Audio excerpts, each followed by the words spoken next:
চিরল চিরল কৃষ্ণচূড়া পাতা আর সাথে লাল লাল কৃষ্ণচূড়া ফুল, এই দুটার কম্বিনেশনে আজকে একটি পাঞ্জাবি রং করে দেখাবো।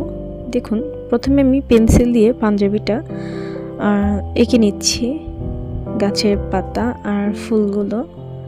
চলুন এবার এটা রং করি। প্রথমে ডালটা রং করে নিচ্ছি, ধীরে ধীরে ধীরে ধীরে ডালগুলো রং করে নিয়েছি। এবার পাতা রং করব। প্রথমে আগে গাছের শাখা প্রশাখাগুলো দিয়ে নিচ্ছি, তারপর একে একে ছোট ছোট ছোট ছোট করে আমি পাতাগুলো আঁকবো। দেখুন, এভাবে একটা একটা একটা একটা করে পাতা এঁকে নিব। কতটা চমৎকার লাগছে! পুরোটা পাতা এইভাবে ছোট ছোট ছোট করে দেওয়ার পর দেখুন কতটা চমৎকার লাগছে। এইবার কৃষ্ণচূড়া ফুল আঁকার পালা। অনেক সাবধানে ফুলটা রং করতে হবে।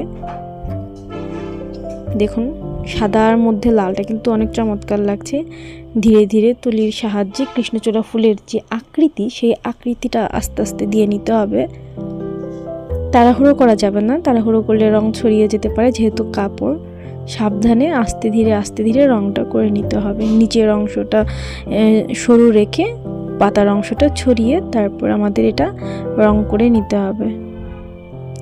কৃষ্ণচূড়া ফুলের 5টা পাতা কিন্তু একরকমের হয় না, একটা পাতা একটু ব্যতিক্রম হয়। সেই ব্যতিক্রম পাতাটাও আমাদের এঁকে নিতে হবে। প্রথমে আমি 5টা পাতাই আমি লাল করে নিচ্ছি, তারপর আমি এটাকে শেড করে নিব ওই পাতার আকৃতি দিয়ে। দেখুন কতটা চমৎকার লাগছে। এবার পুরোটা ফিনিশিং খুবই খুবই অসাধারণ হয়েছে। দেখুন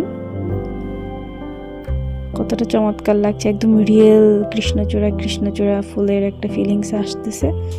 আপনাদের যদি এই ধরনের কাজ ভালো লেগে থাকে, আপনারা আমাকে পাঞ্জাবির অর্ডার করতে পারেন। এটি 40 সাইজ সুতির পাঞ্জাবি এবং বোতামটাও কত চমৎকার। দেখুন,